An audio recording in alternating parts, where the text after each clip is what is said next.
Bonjour, c'est Sly, passionné de culture asiatique. Bienvenue dans cette vidéo d'approfondissement sur le Qi et la petite circulation céleste.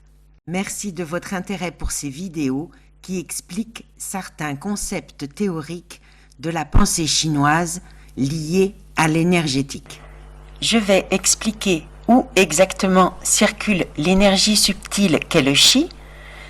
Je vais vous apprendre comment le sentir et je vais vous expliquer ce qui le guide. Je vais vous apprendre les points importants de la petite circulation. Dans la seconde partie, je vous donne les 24 règles de la pratique, puis je vous explique comment aider à la circulation du Qi dans le circuit du feu, un circuit de la petite circulation. Enfin, je vous donne une pépite, une clé pour travailler votre Qi. Ces connaissances vont vous aider à retrouver et à renforcer votre verticalité. Vous allez affiner votre perception du Qi et vous saurez dans quelles conditions pratiquer. Grâce à cette vidéo, vous allez développer votre regard interne et vous pourrez aider au déblocage des nœuds d'énergie du corps.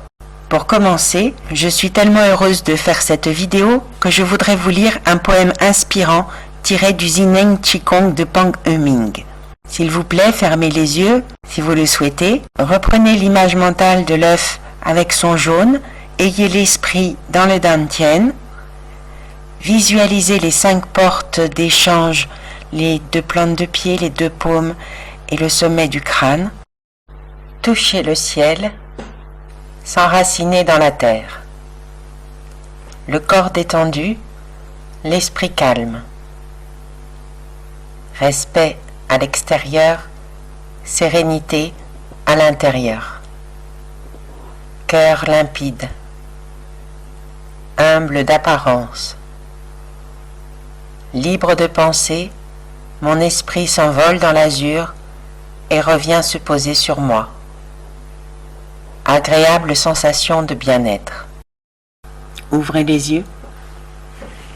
Commençons par où est cette énergie. Nous avons vu dans la première vidéo que le Qi circule le long des méridiens du corps. Les méridiens sont des tracés qui s'effectuent entre les fascias des muscles. Un fascia est une peau qui recouvre le muscle et cela permet aux muscles de glisser l'un sur l'autre. Entre les fascias, l'énergie subtile circule. L'objectif du Qigong est de tracer puis de renforcer les trajets pour en faire des autoroutes où le Qi circule facilement. On trace, puis on renforce, et le trajet de Qi fait obéir les muscles qui se replacent suivant la géométrie énergétique, c'est-à-dire correctement. Les exercices de Qigong renforcent ces trajets et ils sont articulés ensemble pour favoriser la santé. Le Yi est ce que les Chinois appellent le mental réfléchi. Le Yi peut être traduit par le mot intention. Le Yi guide le Qi. L'intention guide l'énergie. Le Yi, l'intention, doit donc se placer devant le Qi. De même qu'en voiture, le regard se projette à l'horizon, loin. De même, quand on veut guider le Qi à l'intérieur du corps, on lui montre l'objectif et le Qi y va de lui-même. Comprendre cela est très important, nous le verrons tout à l'heure avec Mingmen. Je vous propose maintenant de l'expérimenter. Je vais vous demander de vous concentrer sur le bras droit uniquement, d'y amener toute votre attention. Observez. Votre bras s'énergétise, s'échauffe. Si vos sensations sont fines, vous sentirez des tensions légères sur l'inspiration et des vagues de chaleur sur l'expiration. Si vous sentez cela, vous sentez le travail du Qi. Pendant le travail du Qigong, l'attention est portée aux consignes. Elles sont souvent simples et pas si évidentes à suivre pour respirer le mouvement. Chaque mouvement peut être expérimenté à l'infini. Le respect des consignes est important, c'est le cadre qui permet à l'intelligence du Qi d'œuvrer. On rencontre parfois des douleurs d'ouverture. Le chi nettoie les énergies usées, parfois stagnantes. En restant concentré sur la consigne, on ne porte pas l'attention sur la douleur. On laisse le corps agir. Parfois, le corps a des mouvements spontanés qu'il faut laisser faire et dès que possible, revenir à la consigne. Il faut accepter que le corps nous parle, donc merci à ces douleurs d'ouverture. Merci. En effet, que se passe-t-il? Quand sur son trajet d'énergie, le chi rencontre un obstacle, il va essayer de le nettoyer. Pour cela, il en fait le tour, il essaye de lui donner une forme et de l'amener à bouger. Le mouvement, c'est la vie. La stagnation, c'est le début de la mort. Le chi vise à faire circuler toutes les énergies pour ne garder que celles qui sont utiles. Parfois, il y a des énergies bloquées depuis longtemps et pendant la pratique, elles peuvent se révéler. Il faut donc garder l'attention sur la consigne, non sur la douleur, pour ne pas entraîner un excès d'énergie. Accueillir, remercier et rester connecté sur la consigne. Ceci n'est facile pour personne, mais traverser une douleur, c'est amener le début d'un mouvement de cette douleur, donc un début de guérison. La petite circulation céleste est formée de deux vaisseaux, de deux lacs d'énergie, dont le trajet remonte. Un circuit, appelé circuit du feu, permet de favoriser la circulation générale. Nous allons faire circuler le yi comme un satellite autour du dantian, afin que le chi circule dans le circuit du feu. Voici 3 points particuliers de la petite circulation céleste. 8 yin tout d'abord, qui est un point de liaison entre les deux vaisseaux. Ce point est appelé la porte de la vie et de la mort. C'est un point relié fortement à l'énergie sexuelle. Pour la femme, tonifier le plancher pelvien est très important. Les muscles du périnée permettent de mieux maîtriser et d'augmenter ses sensations de plaisir. Pour les hommes, c'est un point majeur pour le plaisir, mais aussi pour retenir l'éjaculation et faire durer le plaisir. Les Chinois ont compris que la semence de l'homme est très importante et nécessite beaucoup d'énergie. Les sportifs, comme tout un chacun, savent que l'éjaculation vide l'homme de toute l'énergie, parfois pour longtemps. Son surnom est d'ailleurs la petite mort. Différencier le plaisir de l'éjaculation est important. Pour ceux qui veulent s'essayer, la tonification du point 8 yin vous aidera à contrôler votre éjaculation. Pour tonifier cette zone, des mouvements de balancier avec le coccyx aident à retrouver une respiration naturelle de la colonne vertébrale. Sur l'inspiration, le coccyx est en arrière. Sur l'expiration, le coccyx bascule en avant.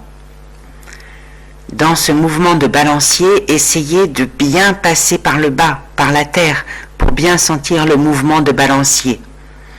En position couchée, il faut aussi sentir l'arc de cercle pour bien étirer le coccyx. Le deuxième point est Mingmen. C'est la porte de la vie. Les Chinois disent qu'il faut toute une vie pour ouvrir Mingmen. Situé en haut des reins, vous ne devez jamais focaliser votre attention sur ce point.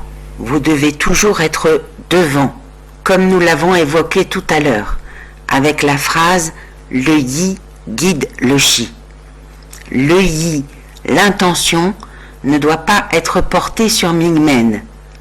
Donc dans la pratique de la petite circulation, dès que vous amènerez votre conscience vers ce point-là, faites un saut en avant avec votre attention. Montrez au chi le chemin au-delà du point Mingmen. Enfin, le coussin de jade se situe à la jonction entre la tête et la colonne vertébrale. Il y a peu de muscles dans cette zone. Aussi, le passage du vaisseau gouverneur y est étroit et facilement obstrué.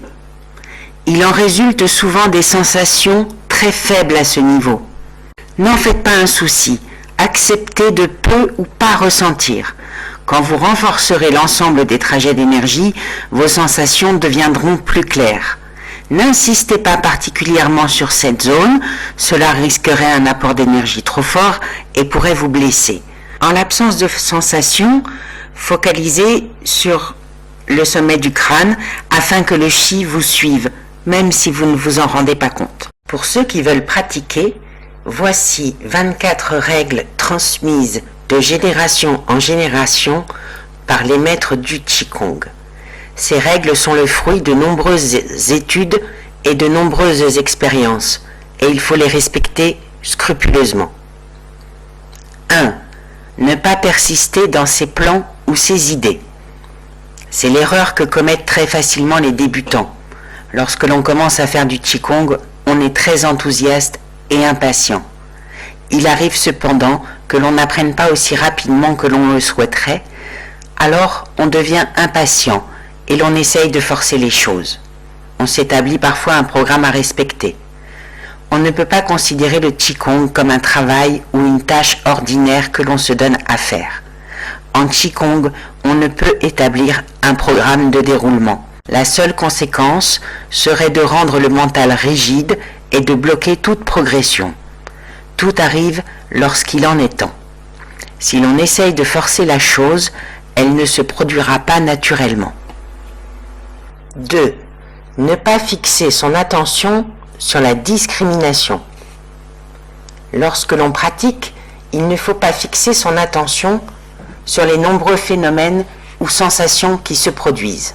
Soyons conscients de ce qui arrive, mais gardons notre pensée centrée à l'endroit où elle doit se trouver durant l'exercice. Si on laisse sa pensée partir vers l'endroit où il se passe quelque chose d'intéressant, le chi suit la pensée et interfère avec la tendance naturelle du corps à se rééquilibrer. N'attendons pas qu'il se passe quoi que ce soit et ne laissons pas notre pensée vagabonder à la recherche des différents phénomènes. Par ailleurs, on ne doit pas chercher à évaluer ou à porter des jugements sur tel ou tel phénomène et se demander par exemple « Mon dantian est-il plus chaud aujourd'hui qu'hier ?» Lorsque la pensée est sur le chi, le yi y est aussi et ce yi stagnant ne peut guider le chi. Il faut être conscient de ce qui se passe mais ne pas y fixer son attention. C'est ce que l'on appelle la régulation sans régulation. 3. Éviter que des pensées disparates ne restent figées sur leur origine. Il s'agit là du problème de la régulation de la pensée. Le mental émotionnel est fort et chaque pensée reste fortement rattachée à son origine.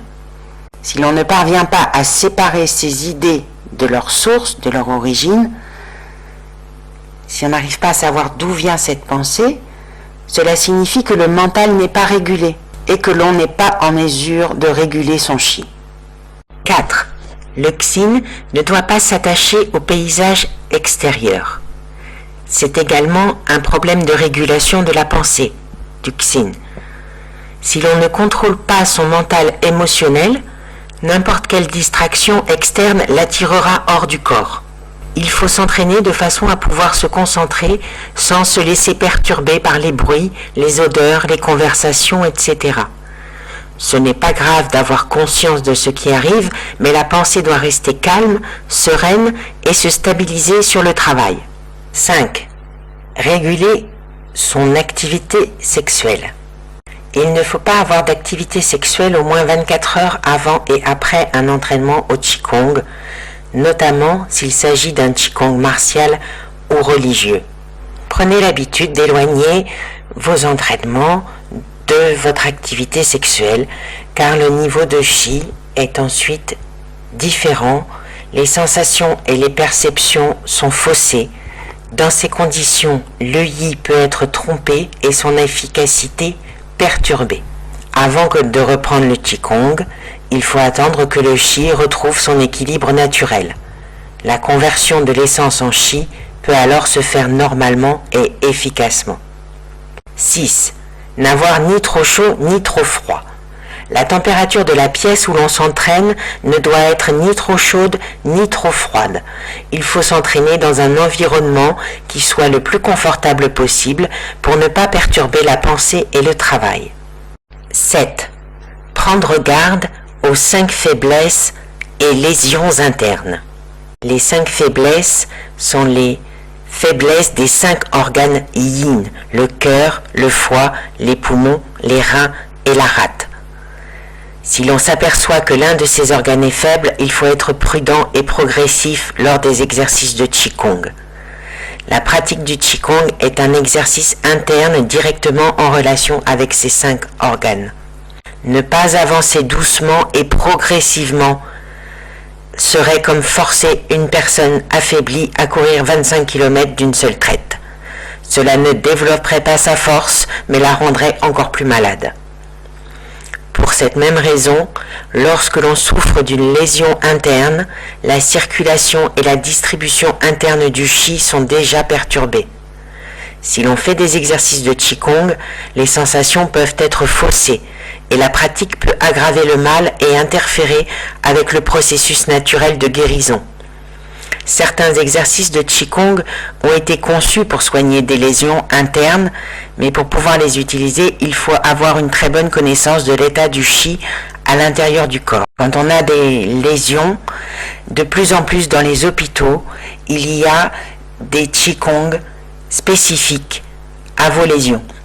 Donc n'hésitez pas à demander aux médecins dans les hôpitaux s'il y a des pratiques de Qigong qui sont disponibles pour vous aider dans votre problème de santé. 8. Évitez le vent lorsque l'on transpire. Il ne faut pas s'exercer en plein vent et surtout pas face au vent. Lorsque l'on fait du Qigong, on s'exerce soit de façon interne et externe. Il est normal de transpirer et comme on est détendu, les pores de la peau sont grands ouverts. Si l'on expose alors son corps à un vent froid, on peut tomber malade. 9. Ne portez ni vêtements serrés ni ceinture. Il faut toujours porter des vêtements amples lorsque l'on s'exerce, car cela permet de se sentir à l'aise. La ceinture doit être également lâche. L'abdomen est la zone clé dans la pratique du Qigong et il ne faut pas limiter les mouvements de cette zone car cela pourrait gêner la pratique. 10. Ne pas manger trop d'aliments gras ou sucrés. Il faut réguler ses habitudes alimentaires lorsque l'on fait du Qigong. Les aliments gras ou sucrés augmentent la quantité de Qi feu, rendant la pensée dispersée, ce qui incite le chêne à vagabonder loin de sa résidence. 11. Ne pas laisser ses pieds pendre du lit. Dans l'ancien temps, le Qigong était le plus souvent pratiqué assis sur un lit. Comme la plupart des lits étaient hauts, si l'on s'asseyait au bord du lit, les pieds pendaient et ne touchaient pas le sol. Lorsque l'on fait du Qigong, les pieds doivent toucher le sol. Dans le cas contraire, tout le poids du corps ferait pression sur la partie inférieure des cuisses, coupant la circulation du Qi et du sang.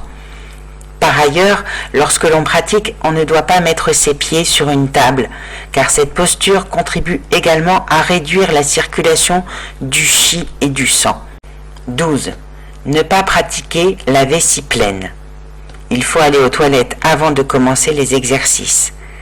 Si un besoin se fait sentir pendant l'entraînement, il faut s'arrêter et y aller.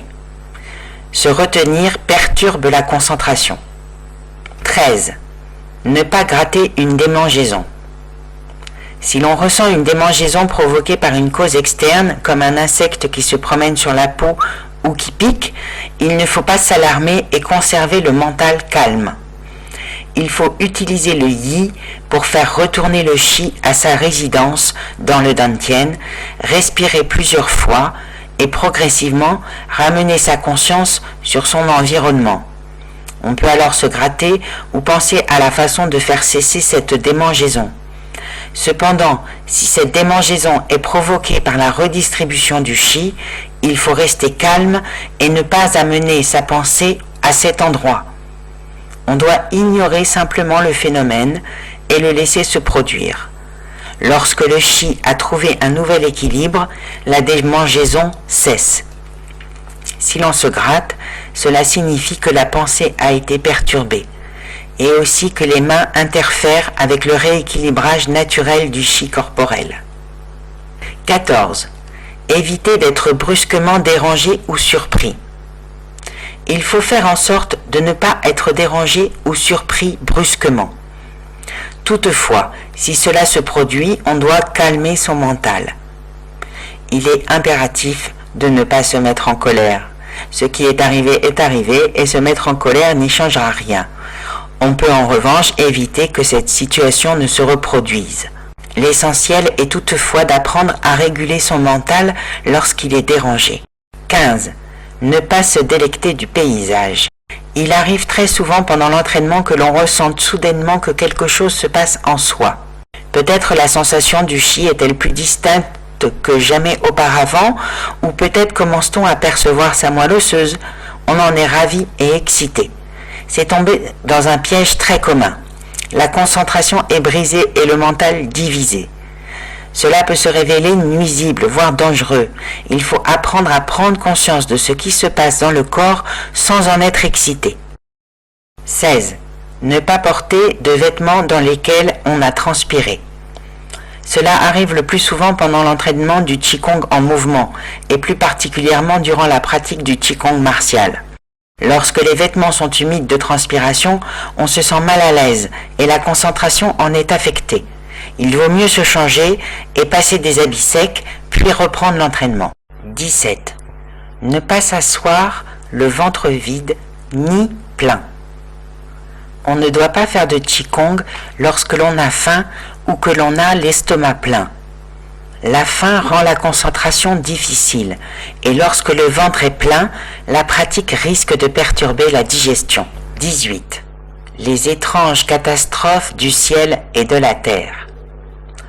On considère que le chi corporel est directement influencé par les changements climatiques. C'est pourquoi il est déconseillé de faire du Qigong lorsque se produit un brusque changement de climat, car les exercices gêneraient la réadaptation naturelle du corps à son nouvel environnement. De même, on serait incapable de sentir ou de ressentir son chi comme à l'habitude. On doit toujours s'efforcer de rester émotionnellement neutre chaque fois que l'on fait du Qigong. 19. Savoir n'écouter que les vraies paroles. Il faut avoir confiance en sa pratique du Qigong et n'accorder aucun crédit aux conseils de personnes qui n'ont aucune expérience en Qigong et qui ne connaissent pas l'état de notre chi corporel. Il faut bien comprendre que chacun a un corps différent, que l'état de santé de chacun est différent et que chacun apprend différemment. Lorsque le temps est venu pour quelque chose de nouveau, on sait ce dont on a besoin. On doit rester détendu et paisible et avoir toujours confiance en son entraînement. 20. Ne pas se pencher et ne pas s'endormir. On ne doit pas poursuivre son entraînement de Qigong si l'on a sommeil. Utiliser une pensée peu claire pour guider le chi peut se révéler dangereux. Par ailleurs, lorsque l'on a sommeil, le corps n'est pas régulé et l'on a tendance à se pencher ou à s'affaisser. Et cette mauvaise posture peut perturber la bonne circulation du chi. Lorsque l'on a sommeil, il vaut mieux se reposer un peu jusqu'à ce que l'on retrouve ses esprits. 21. Ne pas méditer si l'on s'est mis en colère ou si l'on est trop excité. Il ne faut pas méditer lorsque l'on est excité, que ce soit par la colère ou par la joie. Le mental étant dispersé, la méditation apporterait plus de mal que de réconfort. 22. Ne pas cracher sans cesse. Il est normal de produire beaucoup de salive pendant les exercices de Qigong. Cette salive doit être avalée pour humidifier la gorge. On ne doit pas cracher cette salive car ce serait un gaspillage et cela perturberait la concentration. 23. Ne pas douter et ne pas devenir paresseux. Lorsque l'on commence le Qigong, il faut avoir confiance en ce que l'on fait et ne pas commencer à douter de la validité de cette science ou se demander si l'on fait bien tout correctement. Si l'on commence à douter dès le début, on devient paresseux et l'on hésite à poursuivre vraiment son entraînement. Dans un tel cas, on ne peut jamais réussir et la pratique ne dure pas longtemps. 24. Ne pas chercher à réussir rapidement. Ceci est un rappel. La pratique du Qigong demande du temps et les progrès sont lents. Il faut s'armer de patience, d'une forte volonté et être confiant dans le fait que l'on atteindra son objectif. La règle essentielle est de prendre les choses avec calme et naturel. Avant de vous présenter la pratique immobile, je souhaite rappeler que la respiration doit se faire sur 4 temps. Inspiration à 70%, rétention pleine, expiration à 90%, rétention vide. Les temps de rétention sont très importants à respecter dans tout ce qui suit, mais ils ne sont pas indiqués dans ce qui suit. Respectez-les cependant dans votre pratique. Voici la respiration taoïste sur 2 respirations par cycle. Commencez par faire des trajets avec votre yi en partant du dessus du nez. Descendez sur l'inspiration. Suivez la petite circulation céleste avec votre intention. Et à chaque cycle, quand vous revenez au nez, vous allez compter.